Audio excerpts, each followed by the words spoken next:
Yeah.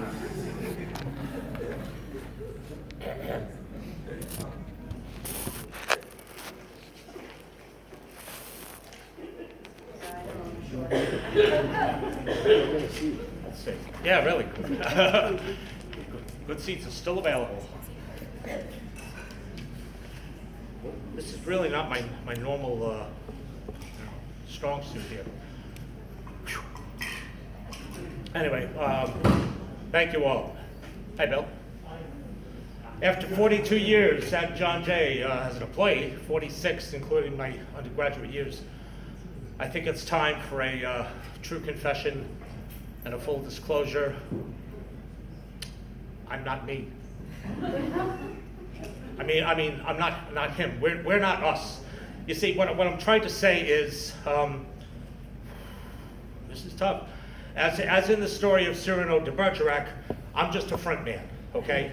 All these years, I've been spouting words and phrases that were put together by the real Peter Dodenhoff. A talented writer for sure, but someone whose looks are so disturbing that he would probably scare away incoming freshmen and tenured faculty. But since this is the end of the line, I think it's only fair you finally get to meet the real Dodenhoff, so brace yourself. Here he is. Talk amongst yourselves. What the hell? What? I'm scared to know, because it's my dad.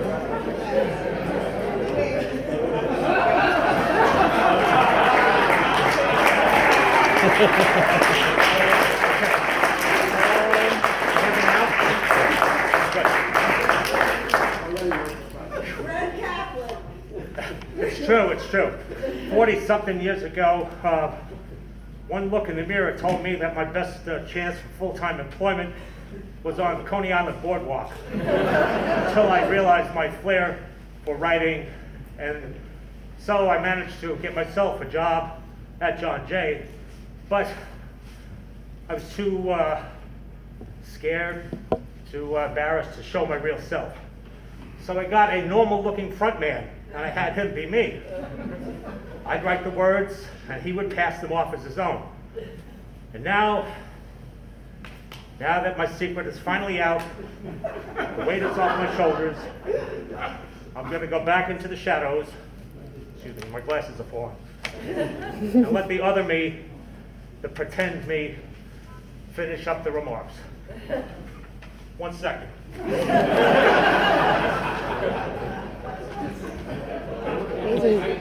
I'm great, thanks.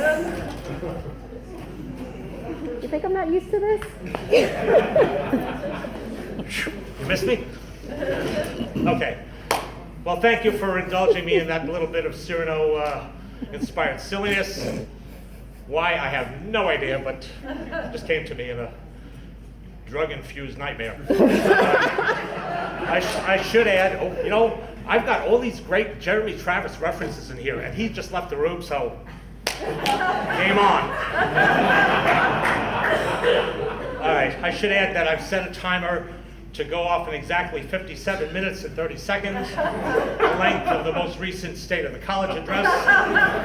And if I exceed that, well, President Travis was supposed to cue the orchestra, but I'll, let's see. I'll give my VP, Jane Rosengarten, the option to cue the orchestra and start playing and drown me out. So, I was hired at John Jay by the late, great, founding generation alumnus, former Vice President Dick Ward. And through the lens of hindsight, it might have been some form of payback for the twists and turns of our relationship when he was the dean of students and I was a headstrong but always well-intentioned undergraduate student newspaper editor.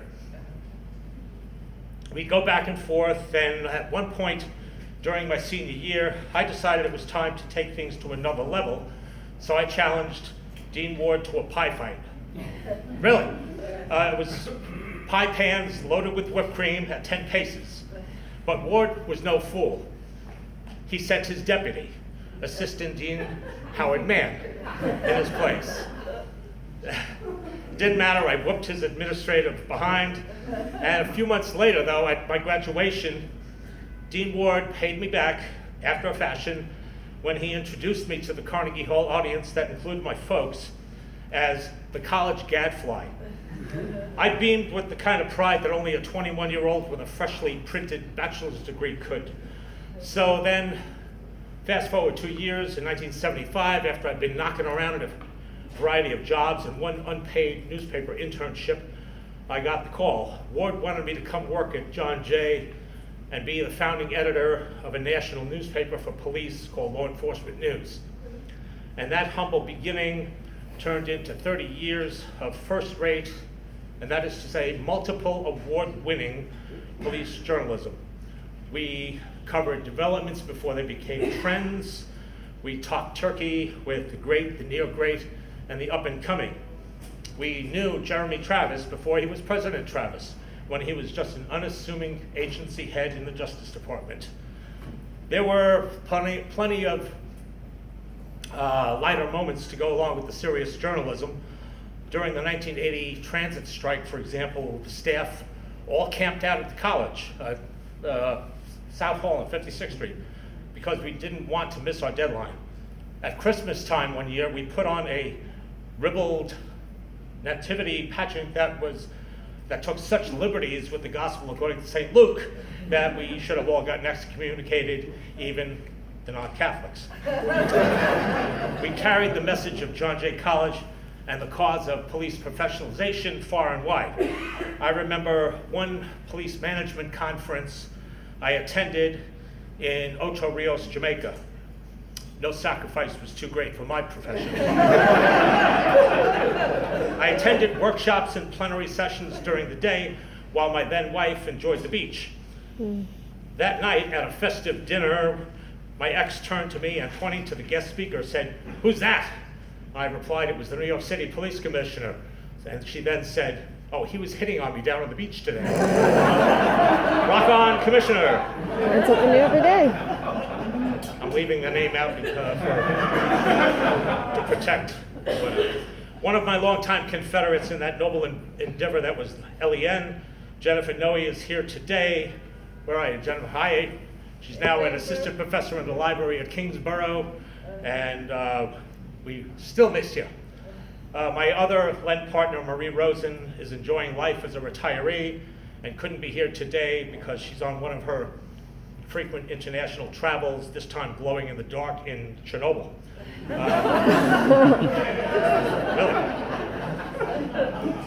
Aruba.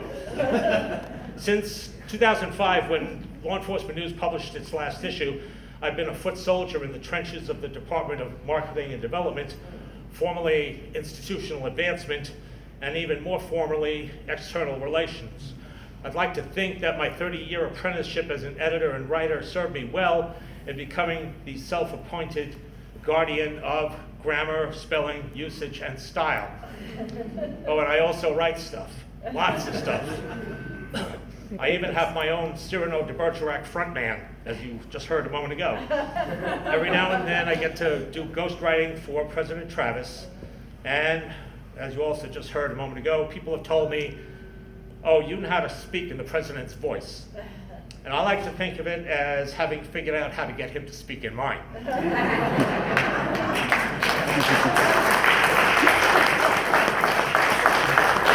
It is pretty satisfying to turn a deft phrase and then have it delivered by another after it has first undergone the death of 1,000 cuts in editing. Needless to say, I'm a big believer, a huge believer in the important role of editing and proofreading in good writing. Many times I will read something and just shake my head at a goof that someone else should have caught. But fortunately, consternation can also give way to comic relief. For quite a while, as some here know, I kept a separate folder on my computer of the incredible injuries and injustices inflicted on the English language by a certain former John Jay Sports Information Director who never met a cliche he couldn't beat to death and who would have been well advised to take lessons in English syntax from Donald Trump. Hey. Hashtag not my president. And then throw that sucker in there and get a, that's all right, you know. Republicans, cash bar. You can afford it.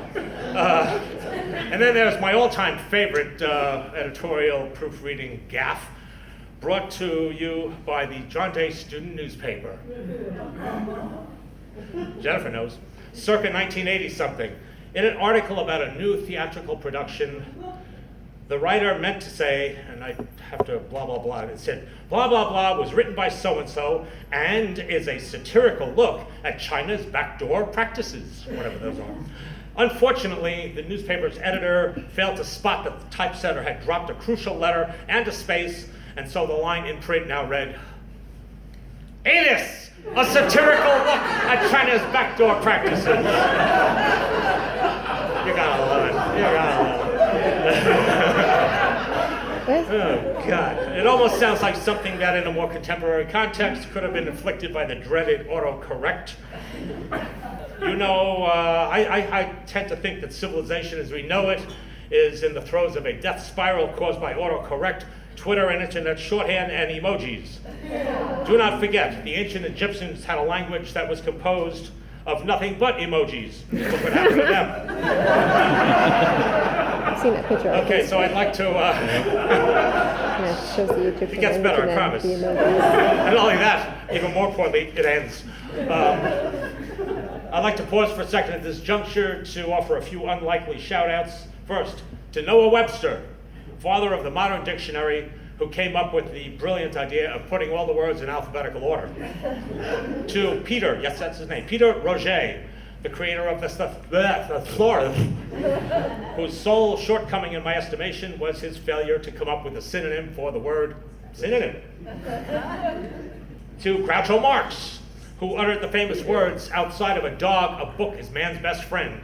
Inside a dog, it's too dark to read." And finally, to George Carlin, whose comedic skills have skewered many of the English language's quirks and pomposities, with euphemisms, oxymorons, and double entendres being a specialty. Okay, but of people I know, let me talk about someone, my first language coach. That was my father, and he and my mom deserve a ton of the credit and none of the blame for who I am professionally and personally, I guess. My father coached me to spelling bee victories, oratory championships, and he provided crucial help when I had to write and deliver a valedictorian address in junior high. He taught me the correct declensions of Latin words, including alumnus. Got that. Yeah, okay, cool. What's a female graduate called? Thank you, on to the next. But more important, he and my mom taught me to love reading and love learning. And I really, truly, honestly believe that learning is for life, so it's been my great good fortune to have spent my professional life at a college. I am always learning. I never want to stop, because when you stop learning, quite frankly, you stop living. I've been also fortunate for the past 11 years, as President Travis alluded to have had a role in coaching the John Jay cross-country teams, and the memories from that experience will last the rest of my life. I'd like to recognize an old friend and a former coach at John Jay, Nick McNichol, who I can't thank enough for being here today. While Nick was not directly involved in cross-country activities, he was my original running mentor, and he taught me volumes about athletics, fitness, cross-training, running, but above all, sportsmanship.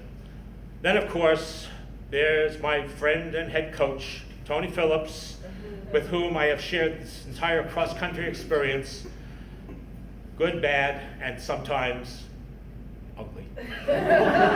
Together with the work and the commitment of lots of amazing student athletes, we have played a part in bringing the college 2 CUNY team championships and both a men's and women's individual title.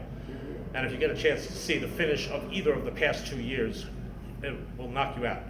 Tony and I regularly compare notes on various things at the college, and he is my future collaborator in the book about John Jay that we have tentatively titled "You Can't Make This Stuff Up." We're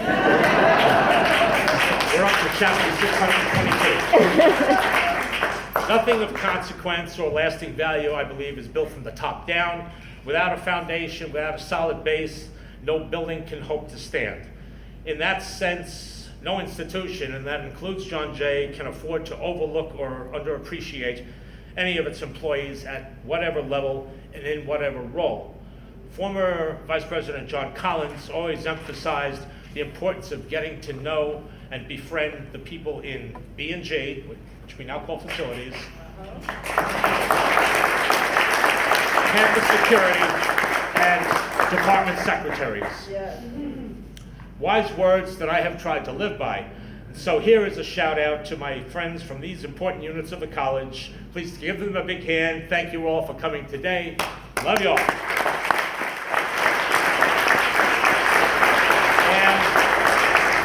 And I also want to make a special mention of a few other people who are here and one who couldn't be. First, in absentia, a special thank you to my girlfriend, Dr. Deborah Monroe, who is stuck in Seattle. Well, she lives in Seattle, but she's stuck there. And couldn't join us, but whose presence in my life over the past 3.5 years has made it so much more amazing and enjoyable. And a thank you that goes beyond words to my best friends, Glenn and Carol Schwenker, who are sitting over here alongside the wall, the window wall, who have put up with more of me. They've put up with more of me over the years than any mortals should ever have to. And to my wonderful daughter, Emily, who's standing right here with her boyfriend, Bill. And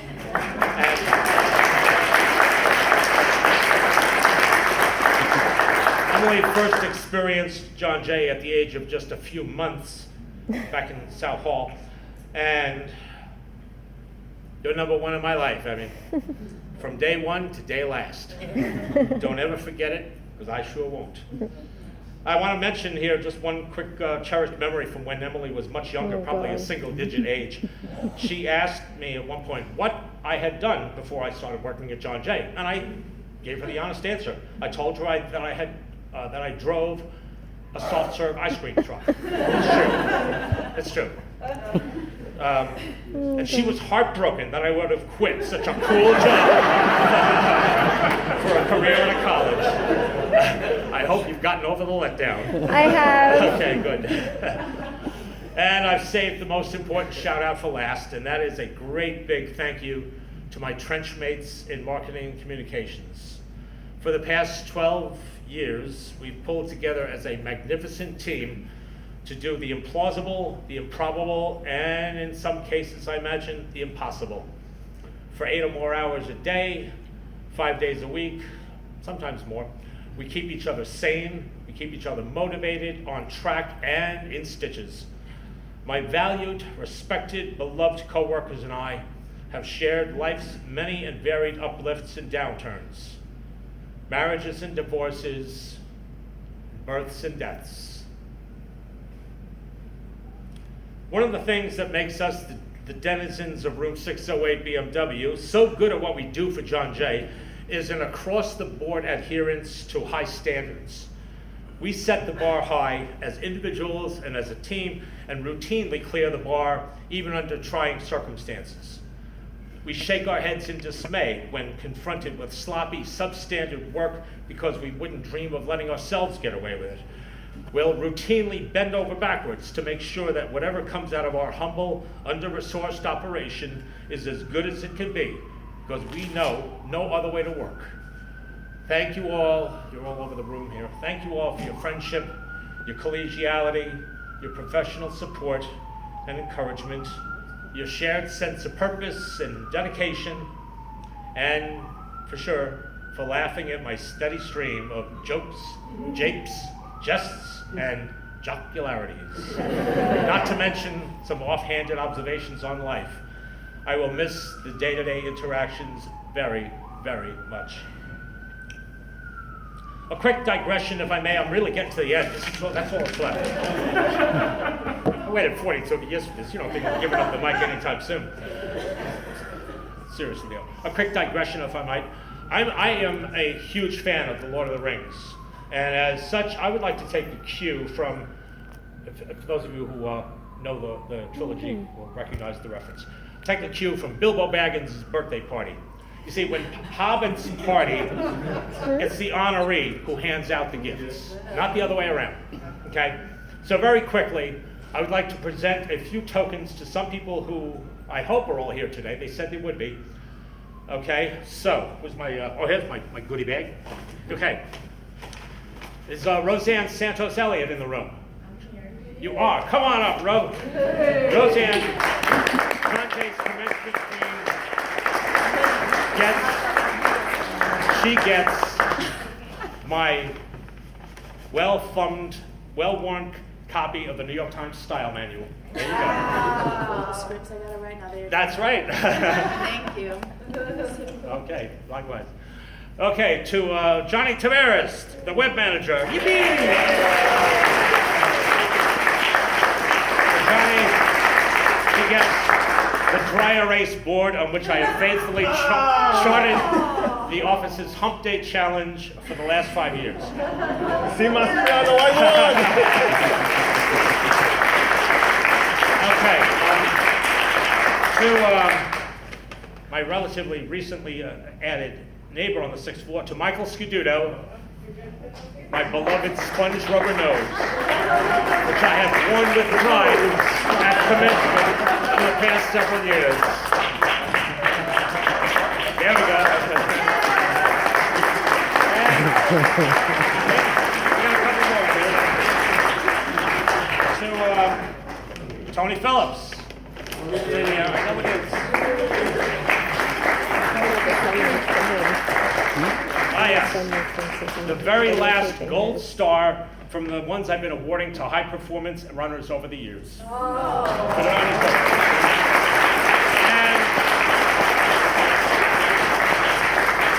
And he didn't answer, or he didn't RSVP. Is Peter Diachuk from Science show up today? All right, we'll give his present to somebody else.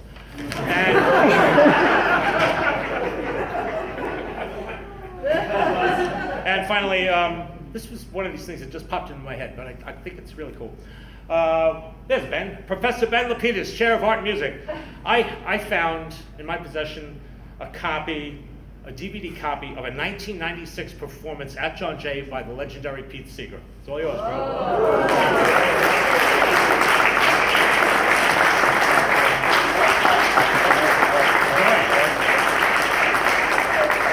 And if you were not among the recipients, don't worry, I've got plenty more stuff at the bottom of one of my desk drawers. Since President Travis and I are both leaving John Jay at about the same time, I guess you could say this kind of makes this the end of an earful. And speaking of which, speaking of earfuls, always remember, vocabulary is not superfluous. Sure. And always endeavor to eschew obfuscation. Yeah. That is my official group Fun. goodbye. And as such, I'd like to leave you with these words from an eminent psychiatrist, Dr. Sidney Friedman. Ladies and gentlemen, take my advice. Pull down your pants and slide on the ice. Ciao for now, my friends.